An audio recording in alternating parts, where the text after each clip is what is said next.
अरे बच्चों, आज मैं 7वीं कक्षा में विशेषण, व्याकरण में विशेषण एक प्रकरण है, उस पर चर्चा करूँगा।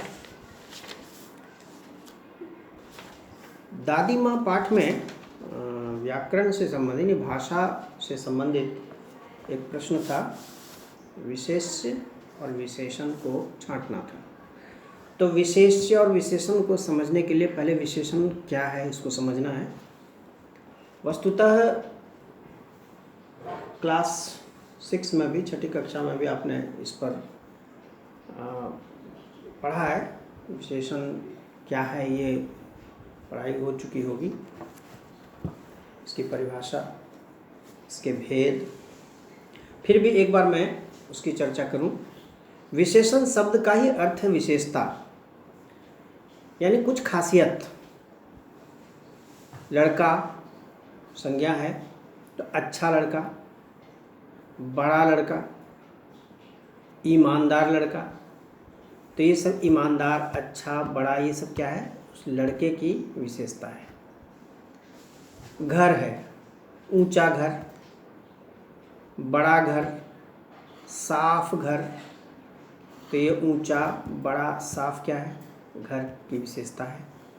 तो जो शब्द विशेषता बताने के लिए प्रयुक्त हुआ, किसकी विशेषता? तो संज्ञा या सर्वनाम की। संज्ञा किसे कहते हैं? किसी भी नाम को संज्ञा कहते हैं। जितनी चीज़ें आप देखते हैं अपने नज़र के सामने, वो सारी चीज़ें जिनका नाम है वो सभी संज्ञा है। जितनी भी चीज़ें आप देख रहे हैं अपनी नज़र के सामने, वो सारी की सारी चीज़ें संज्ञा है। तो संज्ञा और सर्वनाम क्या है? नाम ही है सर्वनाम। सर्व मतलब सब, जो सभी नामों के बदले प्रयुक्त हो सकता हो। जैसे मैं, राम भी कहेगा अपने लिए मैं, श्याम भी कहेगा मैं, मोहन भी कहेगा मैं भी अपने लिए मैं का प्रयोग करूँगा, तुम भी अपने लिए मैं का प्रयोग करोगे। तो ये मैं किसी भी नाम के बदले आ सकता है। राम, श्याम, मोहन, हरि, सीता, गीता, कुछ भी। तो जो शब्द किसी भी नाम के बदले या किसी भी संज्ञा के बदले प्रयुक्त हो वो सर्वनाम है। तो संज्ञा और सर्वनाम की परिभाषा ये तय हो गई। अब विशेषण क्या है? जो संज्ञा या सर्वनाम की विशेषता बताने के लिए प्रयुक्त हो, यानी वे शब्द जो संज्ञा या सर्वनाम की विशेषता बताने के लिए प्रयुक्त होते हैं, विशेषण कहलाते हैं। यानी विशेषण शब्द किसकी विशेषता बताते हैं? संज्ञा या सर्वनाम की। और उसी तरह क्रिया की विशेषता बताने वाले क्या कहलाते हैं? क्रिया विशेषण कहलाते हैं। तो विशेषण का मतलब यह विशेषता, और संज्ञा या सर्वनाम की विशेषता बताने वाले शब्द विशेषण, और क्रिया की विशेषता बताने वाले शब्द क्रिया विशेषण। तो क्रिया विशेषण को हम बाद में देखेंगे, आज विशेषण पर चर्चा करें। विशेषण 4 प्रकार के हैं। 4 प्रकार के विशेषण होते हैं। सबसे पहला विशेषण का जो भेद है वह है गुणवाचक। गुण का मतलब यहाँ क्वालिटी ही नहीं है। गुण मतलब कोई भी विशेषता, अच्छा, बुरा, बड़ा, छोटा, ईमानदार, बेईमान, सारा गुण ही है।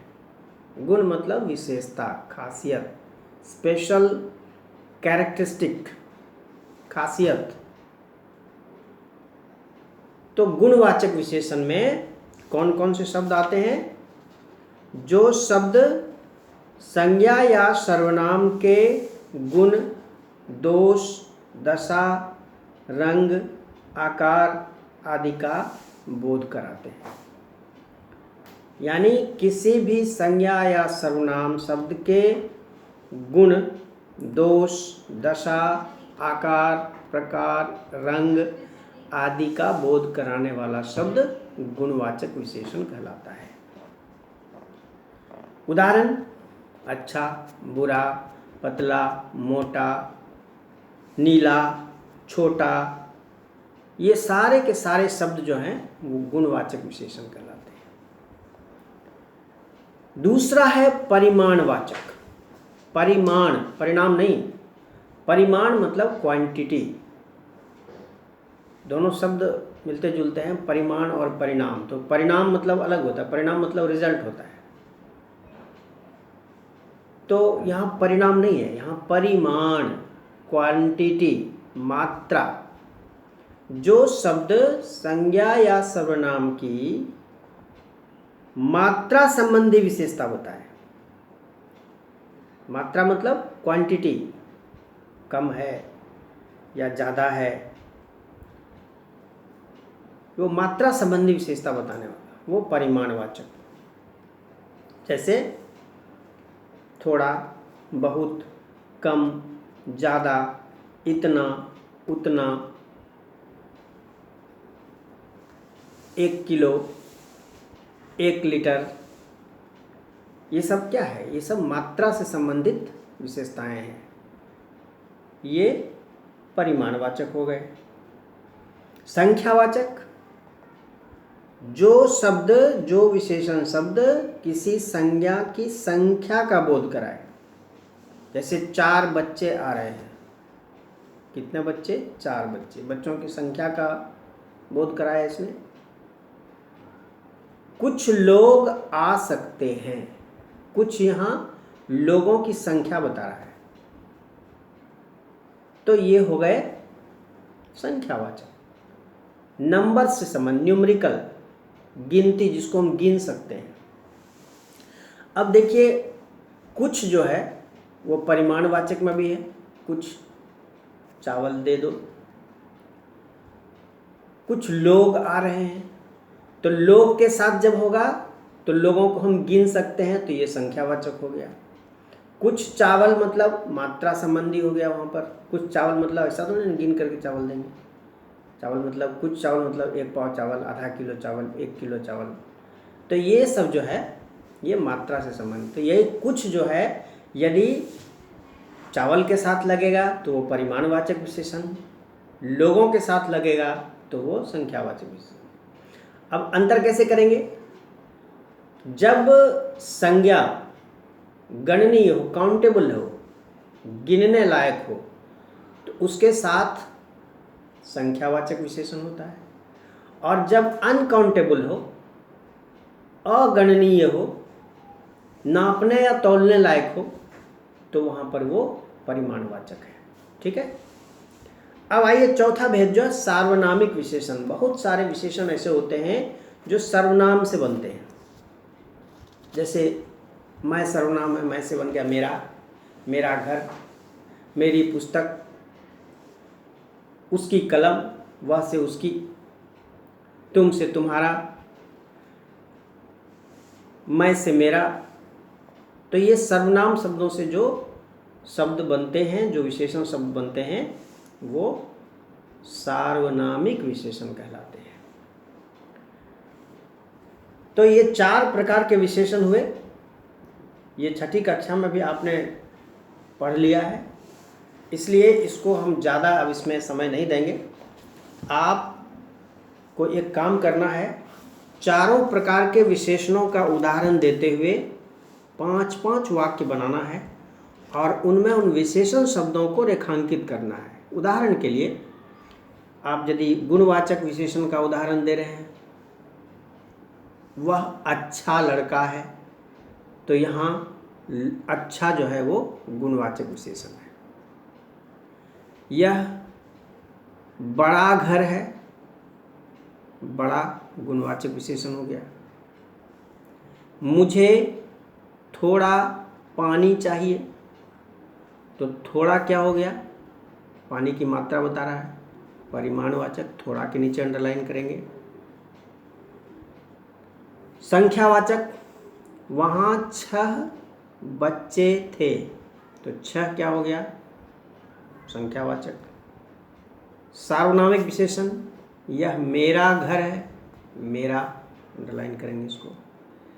तो इस तरह से चारों विशेषणों का आप 5-5 उदाहरण वाक्यों में देकर उन विशेषणों को अंडरलाइन करेंगे, रेखांकित करेंगे। ये आपका काम होगा। अब इसी विशेषण में एक और शब्द आता है प्रविशेषण। प्रविशेषण क्या है? कुछ ऐसे शब्द होते हैं जो संज्ञा की विशेषता नहीं बताते, वो विशेषण की ही विशेषता बताते हैं। जैसे हम कभी कभी कहते हैं वह बहुत अच्छा लड़का है, तो लड़का हो गया संज्ञा, अच्छा हो गया विशेषण, कैसा लड़का, अच्छा लड़का, गुणवाचक विशेषण। और बहुत अच्छा, ये बहुत क्या है? ये बहुत है जो अच्छा होने की विशेषता बता रहा है। कितना अच्छा? तो बहुत अच्छा। तो ये बहुत जो है वो क्या हो गया? प्रविशेषण। अर्थात विशेषण शब्दों की विशेषता बताने वाले शब्द प्रविशेषण कहलाते हैं। विशेषण शब्दों की विशेषता बताने वाले शब्द प्रविशेषण कहलाते हैं। ये प्रविशेषण की परिभाषा हो गई। इसके बाद आगे इसमें जो देखना है वो है तुलना, विशेषणों की तुलना। अंग्रेजी में आपने डिग्री ऑफ कंपैरिजन पढ़ा होगा, पॉजिटिव डिग्री, कंपैरेटिव डिग्री और सुपरलेटिव डिग्री। हिंदी में भी उसको विशेषण की तुलनात्मक अवस्थाएं कहा जाता है। विशेषता है तो उसकी तुलना होती है, तुलना होगी तो जाहिर है कम से कम दो के बीच तुलना होगी। तो जो पॉजिटिव डिग्री है अंग्रेजी में, वो हिंदी में है मूलावस्था। पॉजिटिव डिग्री को क्या कहते हैं? मूलावस्था। कंपैरेटिव डिग्री को क्या कहते हैं? उत्तरावस्था। और सुपरलेटिव डिग्री को क्या कहते हैं? उत्तमावस्था। अंग्रेजी में आप लगाते हैं ना, ER और EST लगाते हैं अधिकांश शब्दों में, अधिकांश एडजेक्टिव्स में। तो उसी तरह से हिंदी में तर और तम लगाते हैं। जैसे हाय का हुआ HIGH, हाय मतलब ऊंचा, हाय का हायर, हाईएस्ट। हिंदी में क्या हो जाएगा? उच्च, उच्चतर, उच्चतम। छोटा लघु, लघु, लघुतर, लघुतम। निम्न, निम्नतर, निम्नतम। इस तरह से जो ER और EST लगता है अंग्रेजी में, वो हिंदी में तर और तम लगता है। फिर अंग्रेजी में आपने देखा होगा बहुत सारे ऐसे डिग्रीज होते हैं जिसमें ER और EST नहीं लगता, वो बिल्कुल अलग हो जाता है। जैसे गुड का बेटर, बेस्ट। तो हिंदी में वो है गुड मतलब अच्छा, अच्छा, बेहतर और बेहतरीन, बेस्ट। तो ये डिग्री ऑफ कंपैरिजन है, इसको हिंदी में विशेषणों की तुलना अवस्था कहते हैं। ये आपको आज के इस विशेषण चैप्टर में इतनी ही सी बात बतानी थी।